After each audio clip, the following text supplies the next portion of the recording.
우리는 지난주의 말씀을 통해서 이스라엘 장로들이 사무엘에게 찾아가 우리에게 왕을 세워주셔서 왕이 우리를 다스리게 하여 주십시오 하고 요청하는 말씀을 살펴보았습니다. 그들은 하느님의 백성답지 못하게 눈에 보이지 않는 것을 의심하고 눈에 보이는 것에만 의지해서 모든 이방 나라들처럼 왕을 세워달라고 요청했습니다. 눈에 보이지 않는 하나님의 통치, 다스리심, 인도하심과 보호가 아니라 눈에 보이는 왕의 다스림, 통치를 받겠다는 것이었습니다. 심지어는 비록 그것이 그들이 다시 노예가 될 수도 있는 선택이라는 그런 하느님의 경고에도 불구하고 그들은 눈에 보이는 미혹을 끊어내지 못했습니다. 결국 그들은 복 있는 사람의 길, 의인의 자리가 아니라 악인의 형통함을 부러워하며 그들과 같아지기를 원했습니다. 그렇게 해서 세워진 이스라엘의 첫 번째 왕이 바로 사울 왕이었습니다. 성경은 사울에 대하여 이런 평가를 내리고 있습니다. 사무엘상 9장 2절입니다. 그에게는 사울이라고 하는 아들이 있었는데 잘생긴 젊은이였다. 이스라엘 사람들 가운데 그보다 더 잘생긴 사람이 없었고 키도 보통 사람들보다 어깨 위만큼은 더 컸다. 외형적으로 비할 데가 없는, 머리부터 발끝까지 어디 한 곳 흠잡을 데 없는 그야말로 왕이 될 상이었다는 것입니다. 그런데 그런 그가 왕이 된 이후로 그는 번번이 사무엘과 충돌합니다. 그는 하느님을 두려워하지 않았고 말씀에 불순종했습니다. 결국 오늘 우리가 읽은 15장 34절에서 35절의 말씀처럼 사무엘과 사울은 각기 자기 고향으로 돌아가고 그들의 고향은 서로 멀지 않은 곳에 위치해 있었음에도 불구하고 그들이 죽는 날까지 서로 보지 않았다라고 이야기합니다. 완전히 삐져서 돌아선 것입니다. 서로 안 보고 살아갔다는 거예요. 그런데 사무엘의 평가만이 그런 것이 아니었습니다. 이어지는 말씀에서는 주님께서도 사울을 이스라엘의 왕으로 세우신 것을 후회하셨다라고까지 기록하고 있습니다. 사실 하느님의 후회라는 것은 좀 모순적인 표현입니다. 전능하신 하느님, 실수가 없으신 하느님께서 자신이 한 행동을 후회한다라는 것은 언뜻 이해되지 않습니다. 그런데도 성경의 몇몇 군데에서는 하느님의 후회를 말하고 있습니다. 그 대표적인 것이 창세기 6장에 기록되어 있습니다. 노아의 시대에 하느님께서 사람의 죄악이 가득하고 마음에 생각하는 것이 온통 악한 것뿐임을 보시고서 땅 위에 사람 지으셨음을 후회하시며 마음 아파하셨다라고 했습니다. 하느님의 후회는 하느님께서 뭔가를 잘못하셨기 때문이 아니라 그 마음이 너무 아파서 마음 아파하는 것이 후회로 표현되고 있음을 알 수 있습니다. 그리고 또 기록된 대표적인 후회의 장면이 바로 오늘의 말씀입니다. 그만큼 하느님께서는 사울을 왕으로 세운 것에 마음 아파하신 것이다 라고 생각할 수 있습니다. 그렇게 하느님은 그저 후회에 머무는 분이 아니었습니다. 우리도 살아가면서 많은 후회들이 쌓여서 이럴걸 저럴걸 그때 그런 선택을 하는 것이 아니었는데 이런저런 후회를 하지만 우리의 후회는 어쩌면 그저 후회에 머물고 맙니다. 어찌 해볼 길이 없기 때문입니다. 그러나 하느님은 그저 후회에 머무는 분이 아니었습니다. 그렇게 절망하고 시리에 빠져있는 그 사무엘을 다시 일으켜서 길을 재촉하십니다. 이스라엘을 위한 새로운 왕을 세우기 위해 베들레헴 사람 이새의 집으로 내가 이미 그의 아들 가운데서 왕이 될 사람을 한 명 골라 넣었다 하는 약속의 말씀과 함께 사무엘을 보내십니다.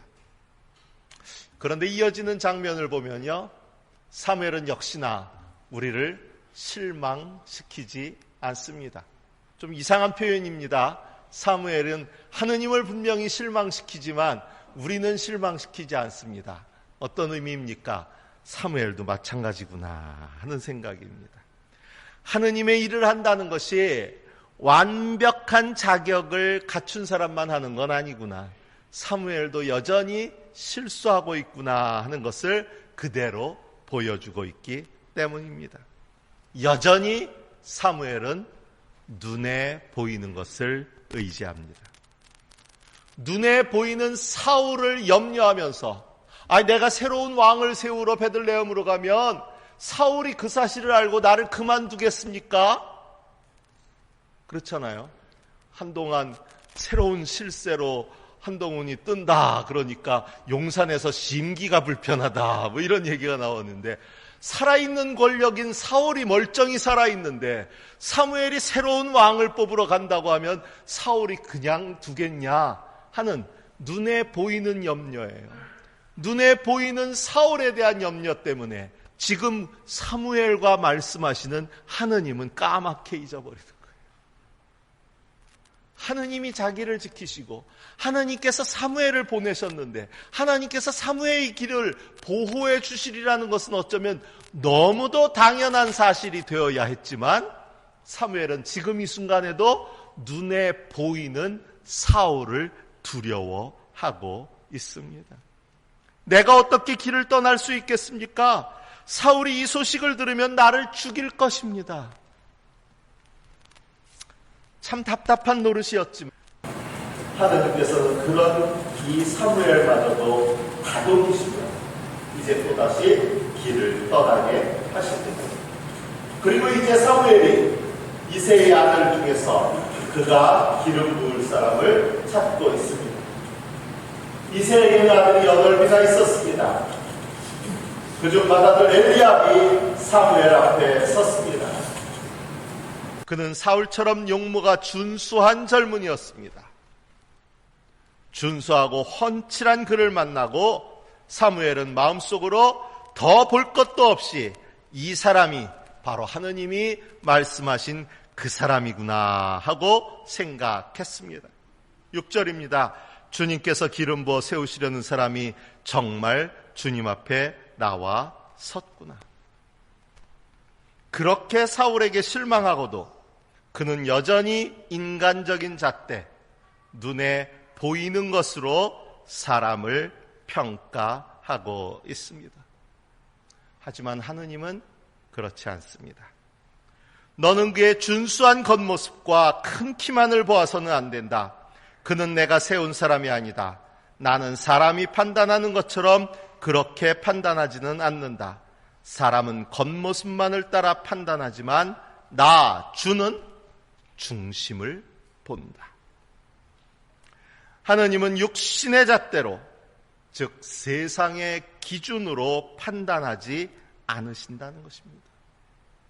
하느님께는 보이는 것이 다가 아니라는 이야기입니다. 오늘 설교 말씀 제목을 혼자 궁리하다가 우리가 지난주 설교의 말씀을 보이는 것과 보이지 않는 것이라고 했으니 이번 주는 보여지는 것과 보여지지 않는 것으로 할까 하는 그런 생각도 마음에 가졌었습니다.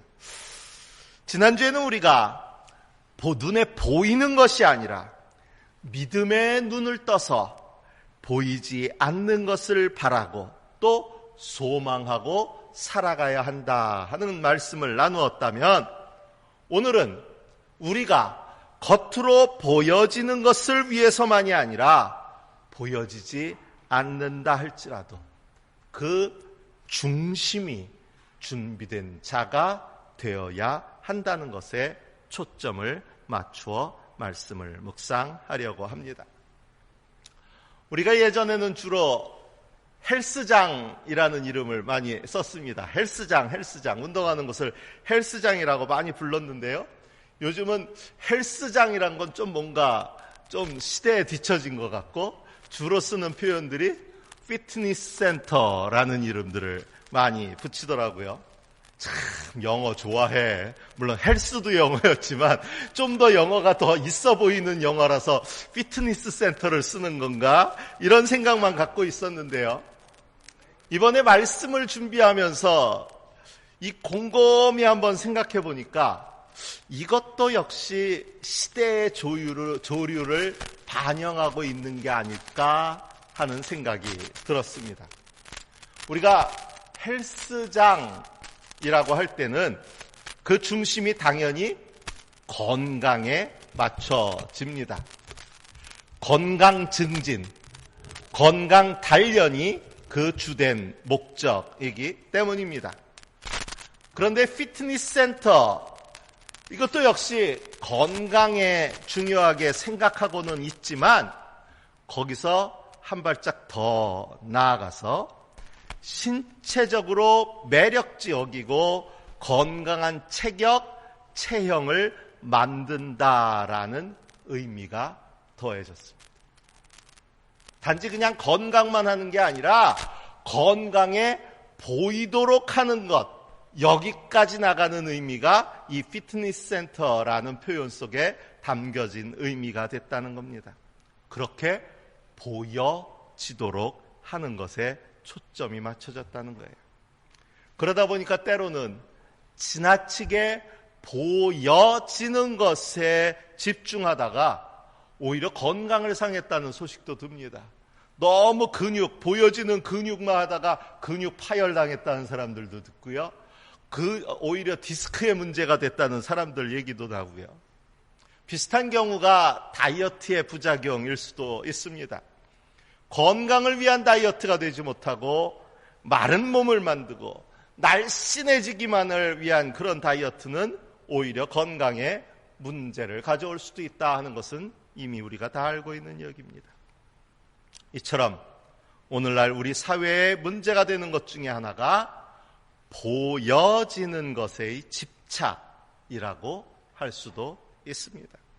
외모 지상주의, 명품 집착, 카푸어 등이 대표적인 경우라고 생각할 수 있습니다. 겉으로 보여지는 것만으로 사람을 평가하고 판단하는 일이 당연한 것처럼 여겨지는 오늘 우리의 사회가 되었습니다.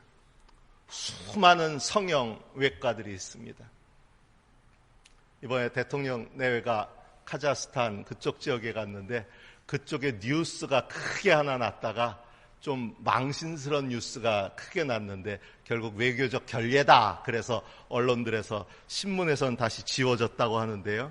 그 기사 내용이 그런 내용이었습니다. 한국에서 인형 아가씨가 왔다. 나이가 지은 하나라는데 나이보다 훨씬 젊어 보인다. 그런데 그게 다 성형의 결과라는 것을 모든 사람들은 알고 있다. 한국은 역시 성형으로는 세계 최고다. 세계 모든 사람들이 자기 얼굴을 바꿔보고자 한국으로 몰려 들어가고 있다. 이게 진짜 기사 내용이었다는 거예요. 솔직히 외교적 결례입니다. 우리가 아무리 대통령 내외 마음에 안 들어도 외교적으로 문제가 되는 표현인 것은 확실합니다. 그건 확실하지만 이 표현을 듣고 있으니까 한 구석이 답답한 것도 사실입니다. 겉으로 보여지는 것. 만일 여러분이나 제가 우리나라 대통령 내외에 대해서 자부심을 갖고 있다면 이런 분이 있어서 참 좋다라고 했으면 외국 언론에서 참 영부인이 예쁘게 생겼다 그런다면 칭찬으로 들을 수도 있겠죠. 근데 모든 게 답답한 거예요.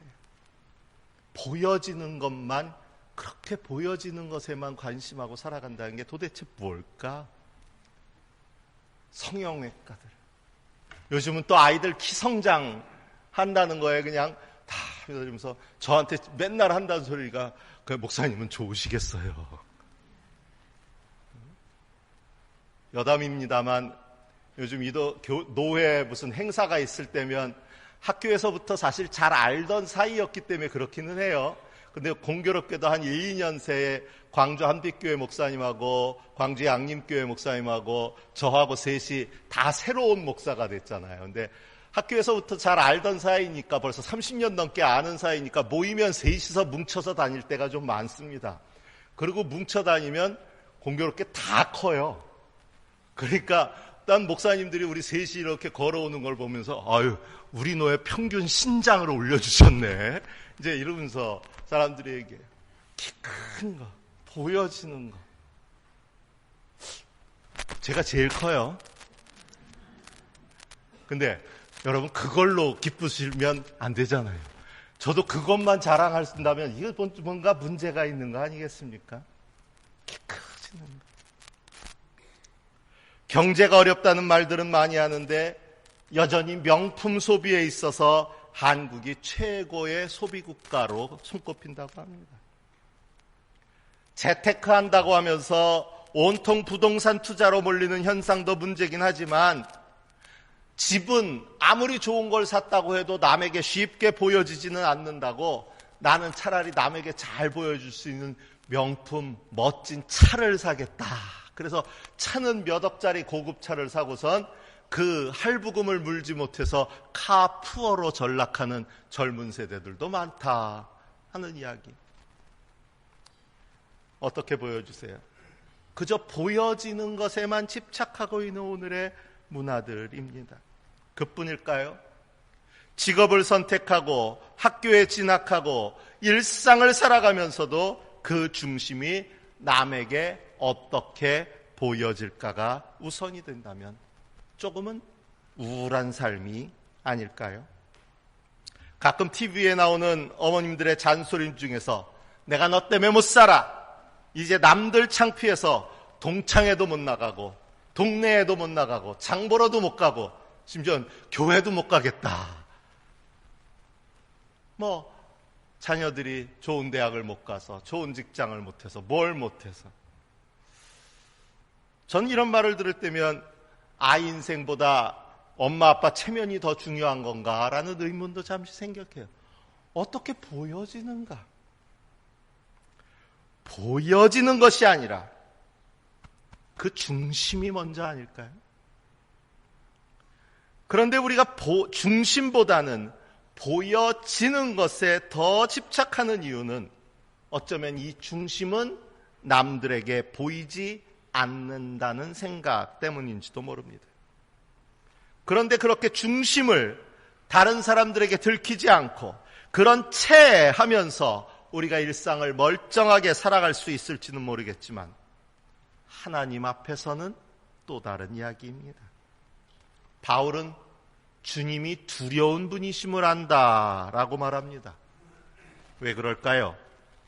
이어지는 말씀에 보면 그것은 우리가 이미 하나님 앞에서 환히 드러났기 때문이라고 이야기하고 있습니다. 하나님 앞에서 우리의 중심을 가리고 숨길 수 없다는 이야기입니다.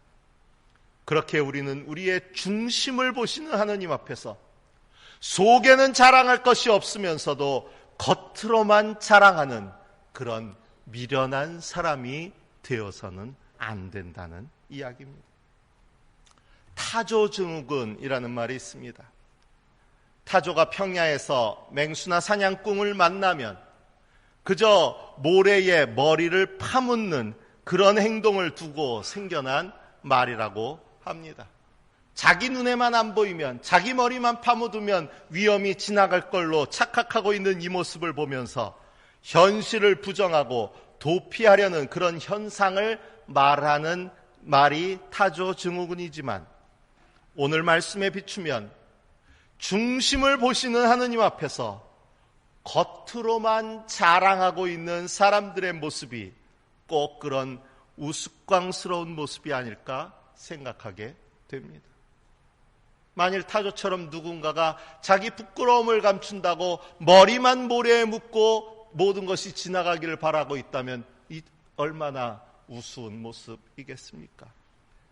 하느님 앞에서 겉으로 보여지는 것만 그럴싸하게 갖춘다고 하느님께서도 나의 속임수에 넘어갈 거라고 착각한다면 하느님 앞에서 이 얼마나 부끄러운 모습이겠습니까?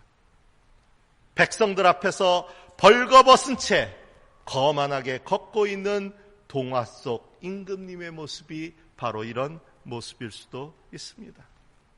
그러면 어떻게 해야 합니까? 그리스도 안에 새롭게 지어진 새로운 피조물이 되어야 합니다. 육신의 잣대가 아니라 우리의 속사람이 변해야 합니다. 어떻게 변합니까? 제가 목사로서 가장 듣기 싫은 소리 중에 하나가 사람 안 변한다는 말입니다. 그것도 나이 들어갈수록 더 안 변한다라고 말합니다. 그런 소리를 들으면 참 속상합니다. 난 여기서 뭐 하는 걸까? 사람 참 안 변하는데, 나이 들어갈수록 안 변하는데, 그럼 변하지 않을 여러분들을 두고 내가 침 튀겨 얘기해봐야 뭐 하고 있는 걸까 싶지 않으세요?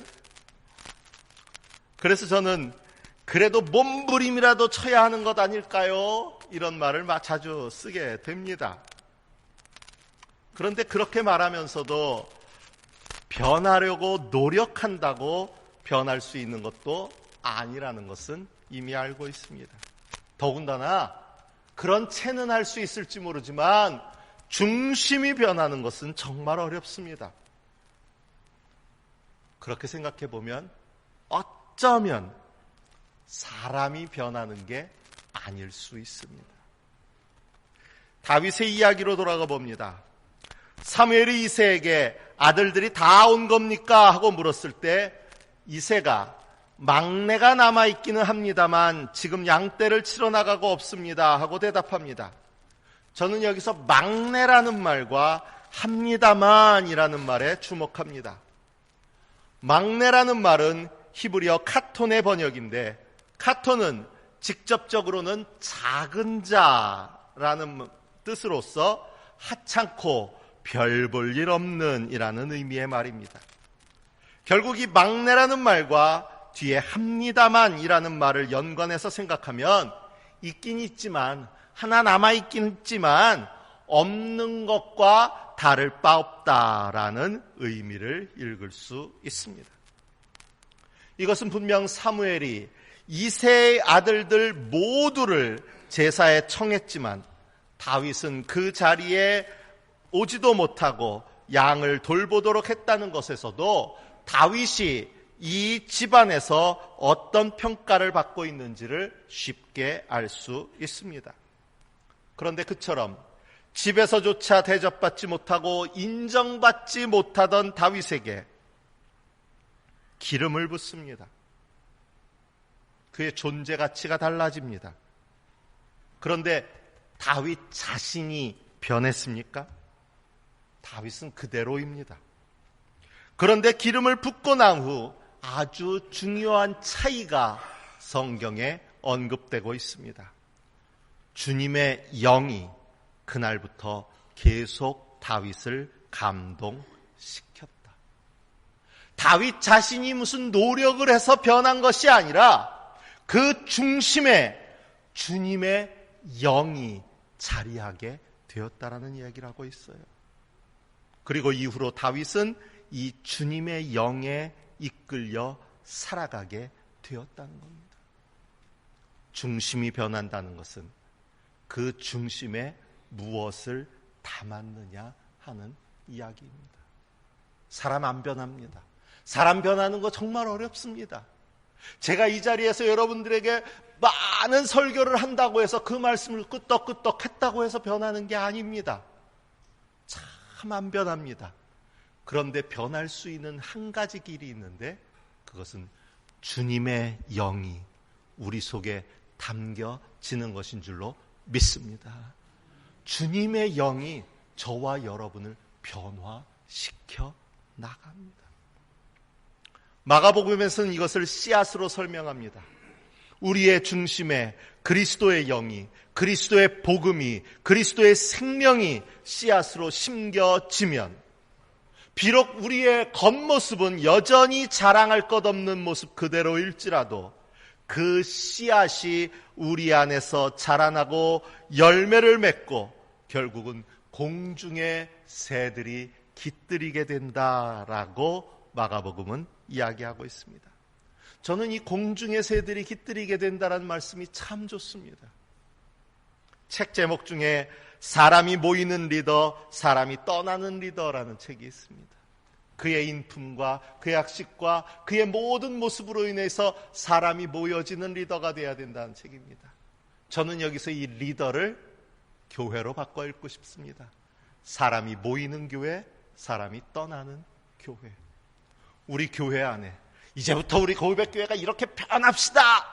노력한다고 변할 수 있는 게 아니라 주님의 성령이 씨앗처럼 우리 교회 안에 심겨지면, 주님의 성령이 우리 안에 임하시면 우리 교회도 변화받고 사람이 모이는 교회가 될 줄로 믿습니다. 그저 사람이 더 많아진다는 게 아니에요. 사람들에게 감동을 주고 사람들에게 매력을 발산한다는 이야기예요. 저는 우리 고백교회가 그런 교회가 되길 바라요. 야, 건물 참 좋다. 저 건물 들어가 보고 싶다. 거기에 그치는 게 아니라 건물도 좋았는데 들어가 보니 거기 모인 사람들이 다 매력 덩어리더라. 육신의 잣대로 보기에 잘생기고 멋지고 이래서가 아니라 성령이 그 안에 담겨지니 매력으로 철철 넘쳐서 누구라도 그 곁에 깃들이고 함께하고 싶은 그런 교회가 바로 광주 고백교회더라. 이런 소문이 날 수 있게 되기를 바랍니다. 중심에 무엇을 담고 있느냐가 중요해요. 여러분과 저의 중심에 무엇이 있습니까? 욕심입니까? 탐욕입니까? 거짓입니까? 죄악입니까? 교만과 자랑입니까? 우리 안에 계신 그리스도의 영을, 복음을, 생명을 자랑할 수 있는 저와 여러분이 되어지시기를 바랍니다. 외모로 자랑하는 사람들과 같이 겉으로 보여지는 이생의 자랑을 위한 그런 다른 박질에만 힘을 쓰던 우리의 걸음을 이제는 잠시 멈추고 우리의 중심을 들여다볼 수 있기를 바랍니다. 그리고 그 중심의 소리에 귀를 기울이고 우리 안에 선물로 주어진 성령에 이끌려 살아갈 수 있기를 바랍니다. 그렇게 우리의 중심이 세상 다른 사람에게 몰라도 하나님께 참 기쁨이 되어지기를 바랍니다. 주신 말씀을 마음에 새기며 묵상합니다.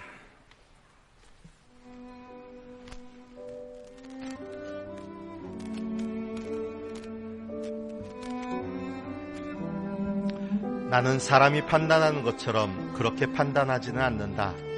사람은 겉모습만을 따라 판단하지만 나 주는 중심을 본다. 누구든지 그리스도 안에 있으면 그는 새로운 피조물입니다. 옛 것은 지나갔습니다. 보십시오, 새 것이 되었습니다.